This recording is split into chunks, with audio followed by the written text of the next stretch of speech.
their listings and to keep their listings updated, and make that more accessible for them.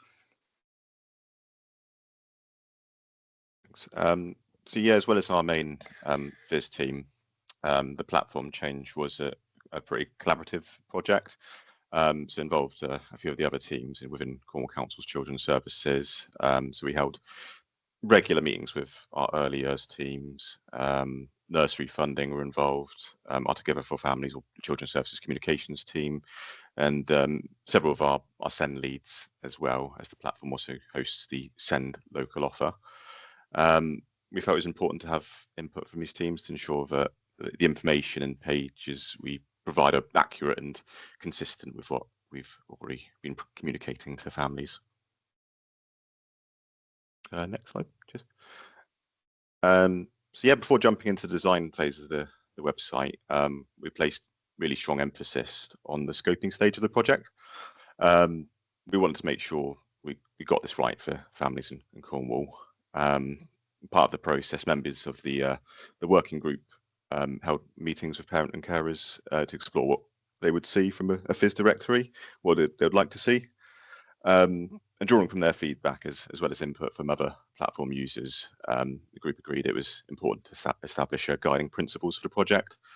For example, one key principle is for the directory should be simple to use, making it easier for users to find the information they need. A vital part of the scoping stage involved reviewing other FIS platforms that use Synergy, our new provider. So this gave us a clearer idea of how we could approach the layout and helped us identify any sort of potential limitations. We didn't want to discover sort of later on that certain features we wanted to incorporate weren't possible. I remember Hounslow's platform being a particularly useful example, especially the way they use their buttons and links and images as well. Next slide, I think it's yours, Debs. Yeah, so we were very fortunate when it came to designing the website that we had quite a lot of input in how it was going to look and how we wanted it to work. So we were kind of, thinking how it would most benefit the families that we work with. So together, the team put together a design using PowerPoint, which you can obviously see the rough version. And it showed a representation of what we had in mind. It was work in progress over many months, trying to work out what would work, what wouldn't work, and which would be the best way to go.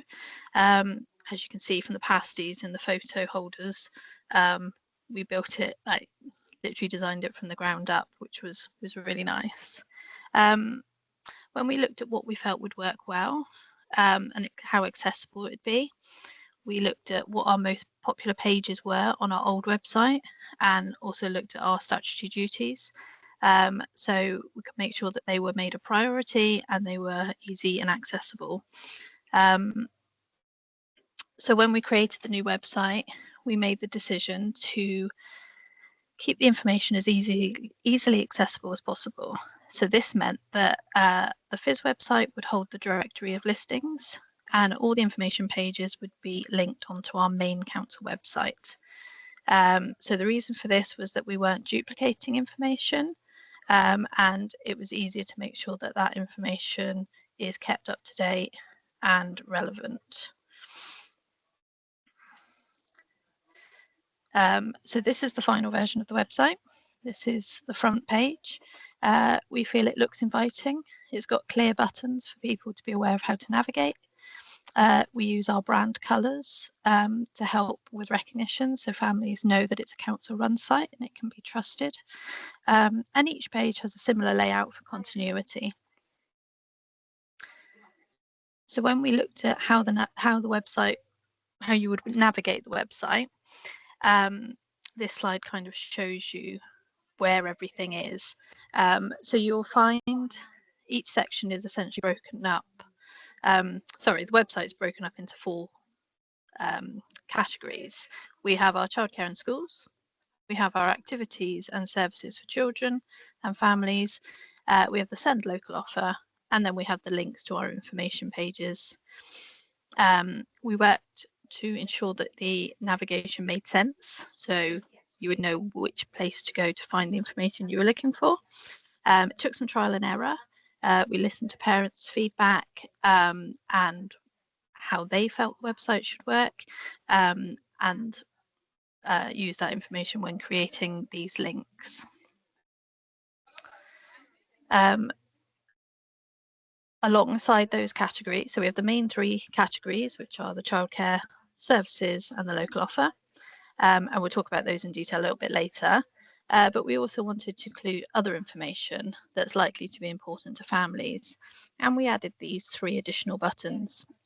So we have, we work very closely with the parenting team, so this link leads straight to their website where all the parenting information and courses are found. We obviously have a lot of parents on the website looking at schools, so it seemed logical that we had a link directly to the school admissions information and how to apply for a school place. And then the last button is children's services. So this obviously links to the main council page of children's services, where parents can find information on early help, family hubs, health visitors, everything that Cornwall provides for families and children.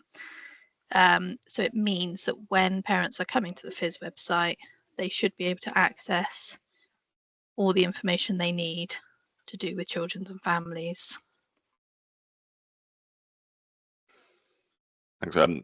Yeah, it's also important for us to design the website with mobile users in mind. The majority of people access information today on smaller devices, so creating a shiny new website wouldn't be much use if it didn't work properly on a mobile phone. So yeah, to ensure mobile optimization, our web officer designer, they carefully checked every page and every update we made to make sure content and links remained in a logical, user-friendly order across all screen sizes. And then we have other links on the website as well. So we needed to think about what other information would be needed and how best to place it on the website. Certain items like a home button, that's useful to have on every page. Important information such as safeguarding. We felt this also needed to be on every page. And we made it red so it was very obvious as to what it was for. And we made these buttons static so they appear on every page, regardless of what else you're looking at. We have a banner across the bottom which has got our contact number, social media links, and obviously our privacy notice and information. And this allows the website to not only look consistent but to make it a bit more user friendly. So we were really pleased to gain the Family First Quality Award, as Christy mentioned at the beginning, and we've obviously got this proudly displayed on our website as well, and that's a link that leads those parents straight through to information about the accreditation, and it also shows some of the praise that we received. So we feel it's good for parents to be able to see kind of what standard they should expect from us, so they know what they're getting. And we also have our parent champion information linked as well. So those are the static buttons that appear on every page. We have an about the family information service page, just a general page, information about us, about the services we have and how we can help parents. It holds links to our statutory duties, and it informs families of why we have FIS and how it can help them. It explains a little bit about Ofsted with a link to the Ofsted website, just so parents can do their own research when looking for childcare. It talks about our brokerage service that we offer, and has a link to that information page. And it also has a feedback form and our highlight video, which shows a glimpse of some of the work we've done, as well as having a "You Said We Did" page. So as I mentioned, we have a feedback form that users can submit. We keep it short to encourage more people to complete it. It's just got 8 simple questions. And we used free text boxes so that users can explain any difficulties they're having, or they can give us any positive feedback and things they felt helpful. To go alongside this feedback, we introduced a "You Said We Did" page. And this is to highlight that we are listening to the feedback and we are making changes. We felt it was important to show that we do listen and that we are striving to improve all the time. So like one example was that a parent said it'd be really nice to have a free text search box when looking at the directories, so they could name a specific school or a keyword. So we added this to both the childcare and the activities directory to make it easier for parents when they're searching. And there's a few different things. There was a link direct to the 2-year funding that was suggested, and we made sure we added that on as well. So when you look at our website and you go into our childcare section, this is probably one of the most frequently used areas of the website. We list obviously all the registered childcare providers in Cornwall, but we also have separate listings for those who offer wraparound support and holiday care. We decided to do it this way to be able to help parents to find what they were looking for, and it helps us keep on track of how many providers in Cornwall are offering wraparound care, which helps to know that we're supporting the expansion of the wraparound care that was set by DfE. When we're working with providers to add their listings to the Family Information Service, we have a slightly different system than when services want to register. So all childcare providers who register with the early years funding team have a registration created on Synergy. We then reach out to them and ask them to complete the provider form, which will add their listing to the website. We work very closely with the funding team to ensure that all providers are given the opportunity to add their listing. And we're pleased that about 97% of all childcare providers in Cornwall do have a live listing on the website. They're also asked to update this information every term, so we work with them to try and ensure that they do that. We've taken the initiative and begun to publish the extra childcare cost information on the website ahead of the January deadline. And around 75% of our providers now have some cost information on their listing. So this wasn't easy to know how to do initially, and we decided to add 5 questions for providers to complete when they're updating their form. And these cover things such as, do you have any additional cost information? Do you provide chargeable meals? Is there a set number of funded hours per child? Those sorts of questions. So we've made, sorry, there's someone. We've made the decision to ask all childcare providers to provide this information on FIS and not just on their own websites, as we feel it will make auditing it easier.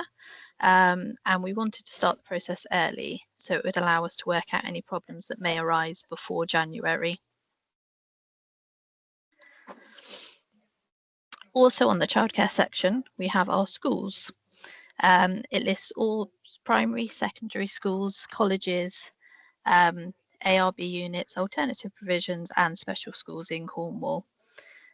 This allows parents a clear view of what's available, with clear links to the school websites and contact details. Getting the schools to register on the website works slightly differently, and they have to create their own registration. So we worked with them to encourage them to add their listings, but if they were unable to, or they needed some support, we were able to do this for them. And we now have all schools in Cornwall listed on the directory, and that information just needs to be updated every 6 months. And then the last section of the childcare pages are the information links, and these links go straight through to the Cornwall Council website and hold information on childcare funding, applying for 2-year funding. We have childcare advice, questions to ask when visiting a setting, and information on our brokerage service.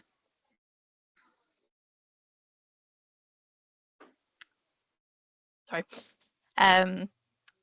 So down in the bottom corner, you can see a glimpse of what the childcare page looks like.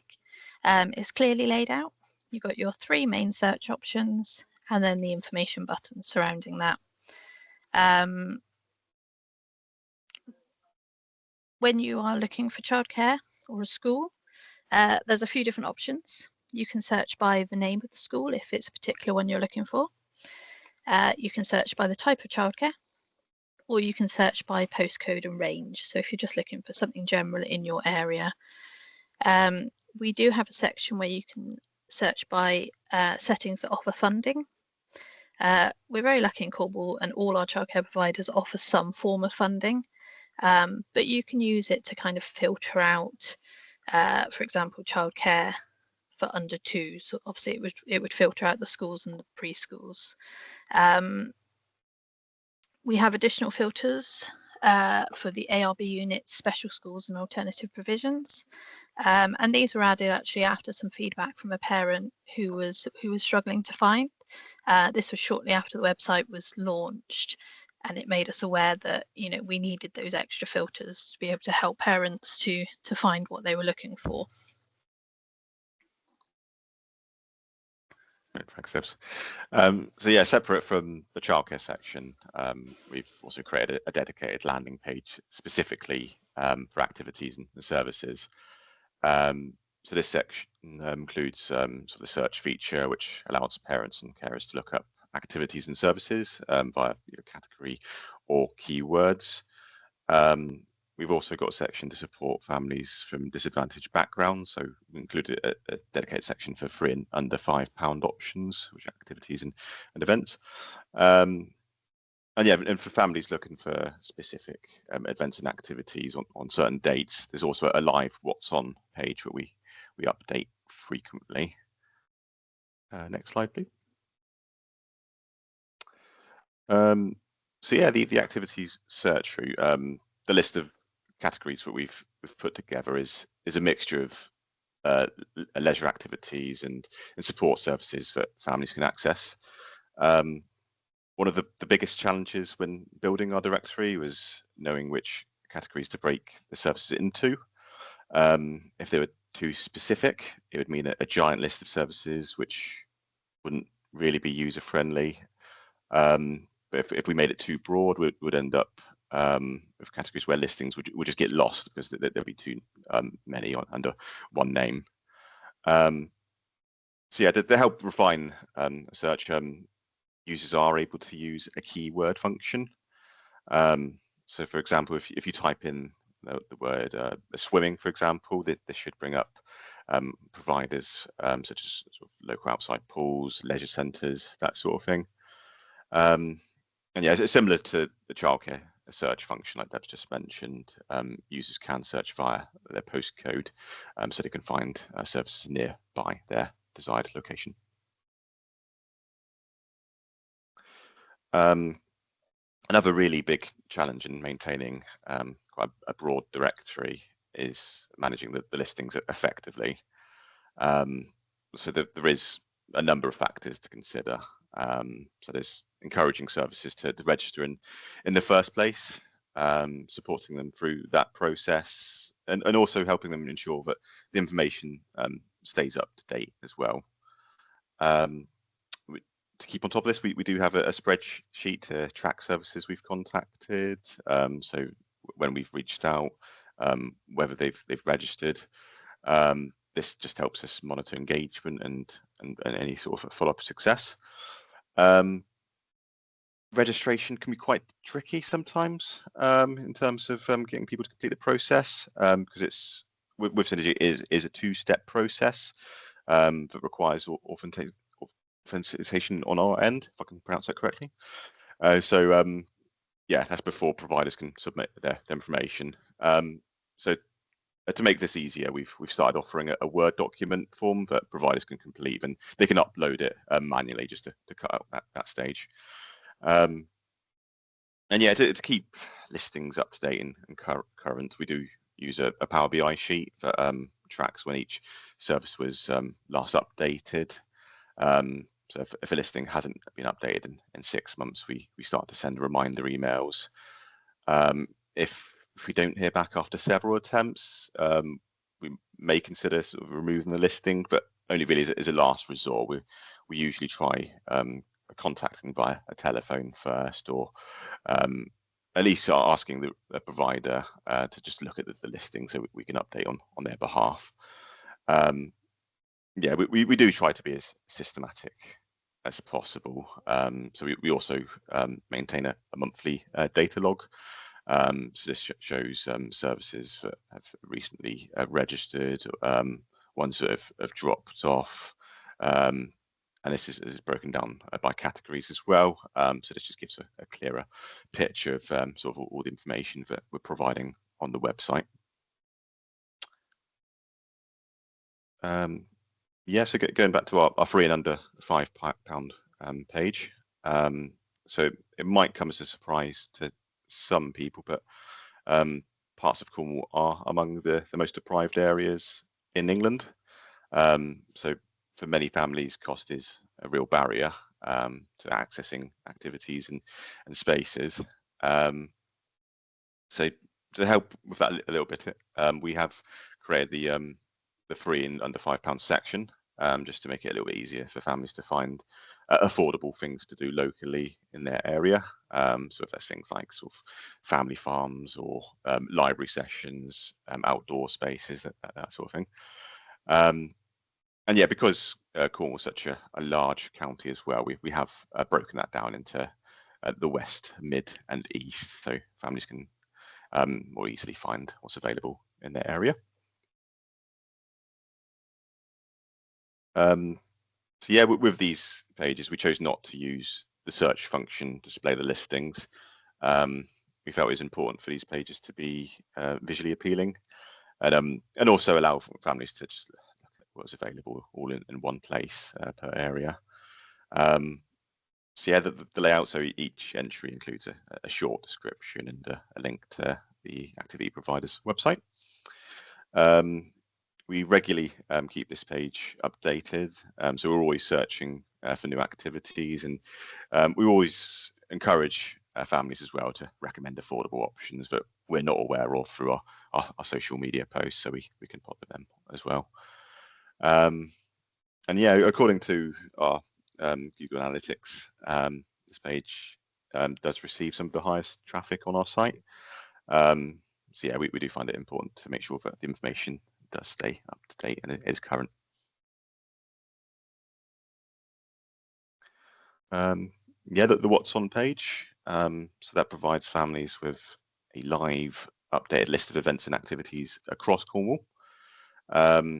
We think it's especially useful for those looking for things to do on specific dates, for example, sort of school holidays, weekends, or even quieter times.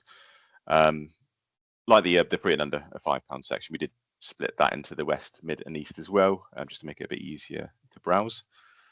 So yeah, each page is organised, as you can see, sort of by week. So it's a rolling schedule of the next 4 weeks. So each sort of listing, we include the name, date, time, location, and if possible, a link to the website. We maintain a list of groups and services on our OneNote resources that we're aware of, that regularly host events and things like that. So we monitor their social media channels as well, just to keep us up to date with anything that's happening. We do have a voluntary sector lead in our team as well.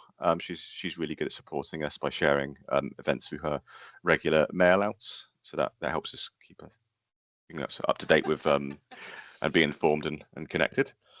So yeah, well, like other platforms, there are things like Visit Cornwall available, but that also promote events across the county. But we think our what's on page serves a slightly different purpose. So it generally is more focused on more family friendly, inclusive activities, sort of free and low cost ones, things that might not appear on mainstream sites. So things run by libraries, youth services, charity events, community group events, that sort of thing. Next one, please. Yeah, so our FIS platform is also hosts the Cornwall Send local offer. So like the rest of the website, we designed the landing page to be easy to navigate, just so parents don't feel overwhelmed. So yeah, like the home page, there are 2 search routes. Again, one for childcare and education, and the other for activities and services. And we also provide links to Cornwall Council's main Send information pages. So these are actually hosted externally. So these are on the main Cornwall Council website, primarily just to avoid duplication and to make sure information is consistent. Because yeah, we don't manage those pages ourselves. So yeah, in addition, on the Send local offer homepage, we've also got links to the Disabled Children's Register, which we monitor. Information about our in-house Send discount card access for all, which we launched recently. We've got our local offer feedback forum page, and there's also an external link to the Neurodiversity Hub, which is actually a really good resource for neurodivergent families, and that's hosted on our Cornwall Parent Carers website as well. Next one, please. So yeah, the Send local offer activities and services directory search route. So that does contain many of the same categories we use in our main activities section, but these listings, so they're pre-filtered to include ones that also offer a Send support.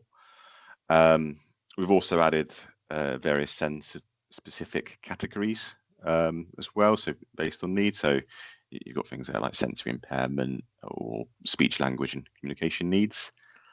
So these are additional categories. They were developed following a review of all our Send services on our platform, including sort of research into how other local offers structure their directories as well. And yeah, because of the wide range of needs and conditions, we did feel we need to be sort of thoughtful in our approach. It wouldn't be practical to list every individual need, so we focus on creating categories that are sort of broad enough to be inclusive, but specific enough as well to be meaningful for families searching for support as well. Yeah, next slide, please. Yeah, so continuous improvement. So as a service, we're always looking for ways to embed continuous improvement into our work. We do have annual reviews with the Family First Quality Award accreditors. So we use that as an opportunity to reflect, assess, and identify areas for development. As Deb sort of mentioned there, we also regularly review feedback from site users as well to guide any positive changes. So yeah, since winning the award last year, there's been a few sort of key changes we've made as a service and within the platform. So recently we have been joined by the Parent Champion team. So that's a group of volunteers who support other parents with advice and guidance. So we've got that's got its own dedicated page as well. So that's available via the static button on the website. So all of our volunteers have been shown how to navigate the website and have had training as well, which they share with other parents. Another thing we've introduced very recently is the Access for All scheme, which is a discount card for young people with SEND who are registered on the Disabled Children's Record. So this is available for all young people with SEND 0 to 25. So on the website, you can see details on how to register for the Disabled Children's Record. There's also a page for supporters, so how businesses can get involved. And there's also a live page we frequently update as well, that contains all the offers and discounts that are available. Going back more to the website, so there's been a few more technical improvements. Like I was mentioning, the SEND category. So there's there's more on the SEN listing, so they're not lost in a single broad category. We've introduced 2 forms when it comes to the services registering onto the platform. So we've made one for childcare providers and one for services and activity providers. So this allowed us to keep more sort of specific mandatory questions for each one. I think I mentioned it earlier as well. We've also introduced a Word document as well for providers who prefer to submit their details offline, which we can manually upload on registration. Yeah, so we are always looking at ways to try and improve our service, as we've kind of mentioned, and we have a few things in progress at the moment. So these include we're currently creating a job vacancy page, a childcare job vacancy page. So there's a little bit of a problem with recruitment down here. So the interest has been really positive from childcare providers. Many through wanting to advertise with us. We'll also be working with the Job Centre Plus with this project as well, so they can share information on our website. They can direct people who may be interested in childcare career to our website to have a look at some of the jobs, and we can obviously direct back to the Job Centre as well. It's going to be laid out a little bit like our free and under £5 page. So you'll have 3 separate areas of Cornwall, just to help people navigate like jobs near where they live. We're also looking at how we can improve the childcare funding information that we currently have on our website. We did start this early, as I mentioned, to help providers adjust to the new rules. And we're looking at ways of making this information appear more consistently across all providers. And I think many of you are also kind of in talks with Synergy about whether they're going to make any changes to make this easier as well. And we're also just starting to look into whether we add non-registered childcare providers. So that would be people like nannies and babysitters. And we're looking at whether that's something that is feasible and how best to go about that. So that's kind of in the very early stages of looking at whether that would be useful for parents.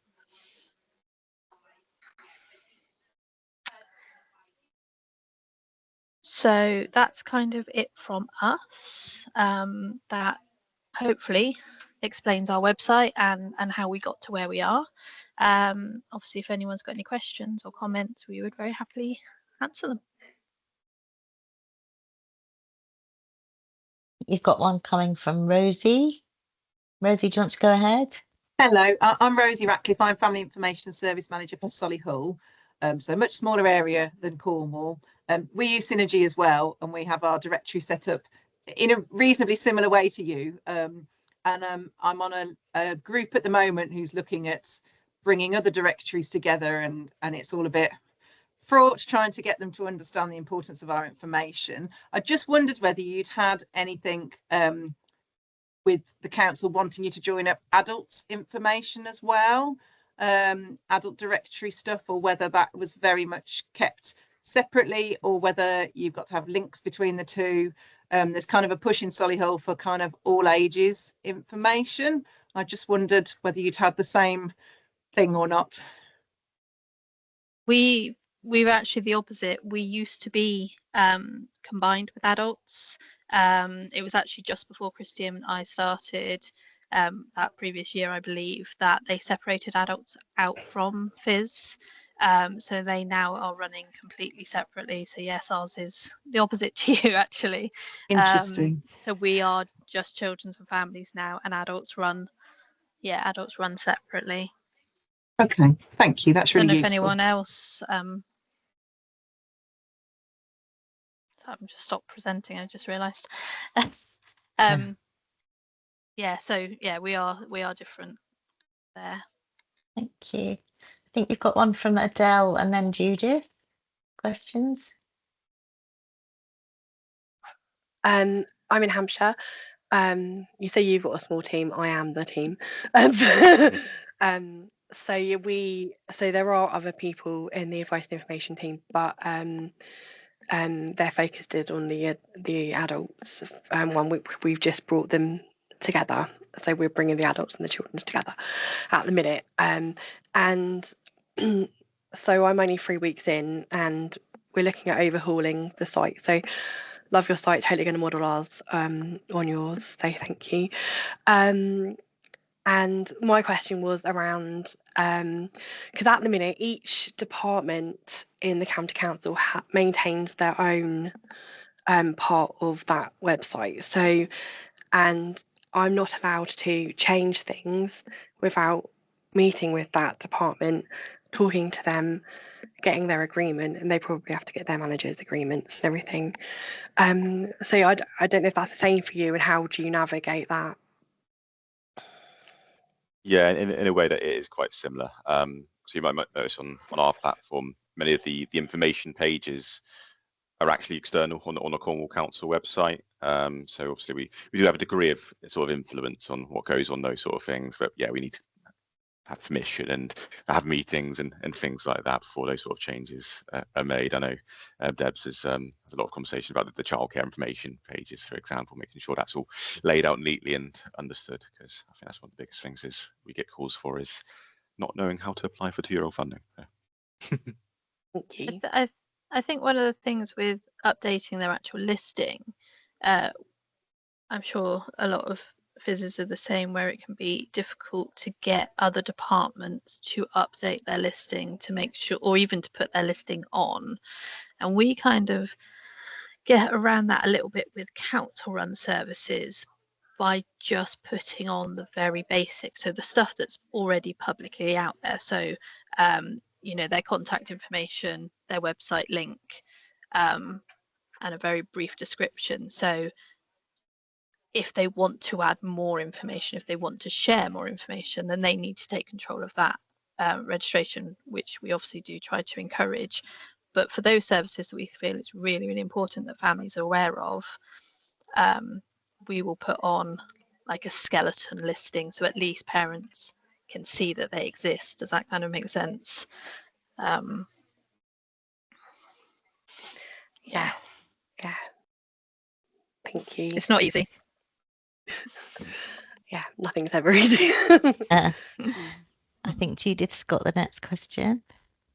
Hi, we use Synergy in Derby and have for a long time, and I was really interested to hear that you're looking at how to incorporate the cost information, because at the last Synergy roadmap meeting, I felt that they're not going to deliver an upgrade in time for our January deadline. I don't know if you guys felt the same. We were exploring using questions. Yeah.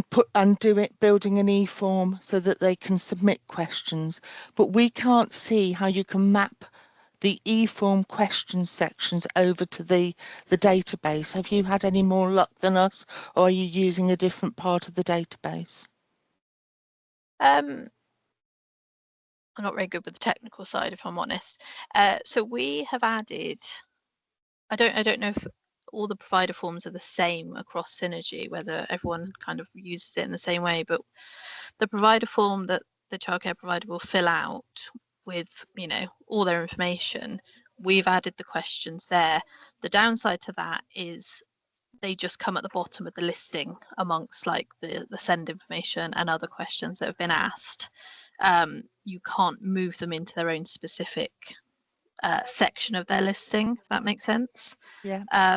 So the only way we could get that information across was to add questions to their provider form.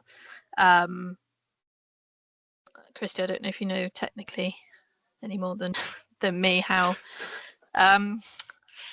No, not really. So I don't know more than that. I know it's quite tricky, isn't it? Because I know that the guidance is if it's not on the provider's website, then we put on ours, but it kind of needs to be on every listing. Otherwise, it creates a sort of tension, doesn't it? And I say, how are you supposed to download a report from someone else's website? Oh, no, I don't have any answers. to Okay, that one. but I presume you're doing it via an e-form of some sort. Yeah, so and it does look like you're holding it in the questions tab on Synergy. yeah, so we've added it to, we've expanded the childcare form that they initially fill in, if you like, their provider form, and added the questions in there. Do you already have questions that are asked? We have some really old historic questions that we've made inactive, so we were going to use our questions tab primarily for the cost information and not the other stuff, which we felt would be a bit of, it's a bit of housekeeping, but it looked quite nice if that was just around what they're charging. And it would help us because although we're a small FIS, we sit within the funding team as well. So if we're looking at whether they're compliant or not, as we import it, we can make the funding officers aware of compliance issues. Yeah, absolutely. Yeah, so we do use those questions that you're talking of. Yeah. Brilliant, thank you. Okay. There's a helpful comment from Lisa in the chat. I don't know if you've seen that, Deborah and Christy. And then there's a question coming in from Rosie again for you. Sorry, it was about the charging information actually, because we went back and forth again because we use Synergy as well, trying to work out where best to put it, and we didn't find fields that were kind of big enough or that we want to put a grid or something like that to make it really clear for families. So what we've done, which is a workaround, and it might be that Synergy come up with something, we've come up with a form that we upload onto our council sites and then put the link in. There's provider links within the Synergy record on a provider record, and we just called it charges and consumables. Grab that link and put it in there. So we're doing that for those that don't have their own website. So that's like Childminders and a couple of our big small providers. But then we're just putting the link to the provider website once they're compliant, and again calling it charges and consumables. So it looks the same on every record when you search on the directory, but they might go to the site if it's the provider record, or it might go to the form if it's like a childminder. So we're only going to end up with about less than 20 forms that we're going to have to keep up to date, and then obviously it'll be the provider links and they'll have to keep their links up to date, and we'll check those. So it's not, it's not a massive fix, but that was a way we thought of doing it, because we tried it every other way as well. Yeah, that's a good idea actually. I think we would have quite a lot more that we would have to keep forms for.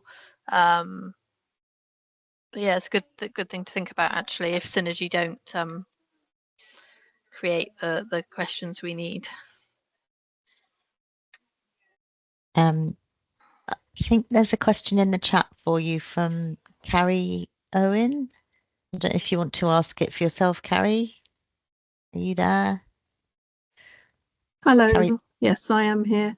I'm sort of in the background really, because Adele are now our new person responsible for the directory going forward and the local offer. But obviously I'm supporting her, or trying to, as best as I can. But it was just a question because we're moving from iDocs to PPL, which is where our adults directory is hosted, and just wondered if there was any authority on the call today that actually uses PPL, because it'd be nice to connect. I understand that certainly West Berkshire are a local authority that use PPL, but I just wondered if there was anybody else. But I think we're small in numbers at the moment, so there we are. But just to say thank you to Cornwall for their great presentation while I'm on the call. So thank you. Thank you. That's kind. Does anybody else have a question for Deborah and Christy on a different topic, or anyone else got anything to contribute about their own experiences running a directory online?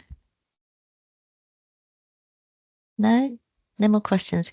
Okay. So I think we'll probably get that. Just gives us stopping a few minutes early, but Christy and Deborah, can I, on behalf of everyone here, thank you very much for a really interesting presentation, and congratulations on your new website. It looks amazing. Thank you very much. Most importantly, it looks as if it's working as well as it possibly could for parents and carers, because you've involved them all the way through. So that's really good to see. So thank you very much indeed. Oh, thank you. Thanks for having Thank us you. talk as well. Yeah, thanks everyone. Cheers. Okay, thank you. Thank you.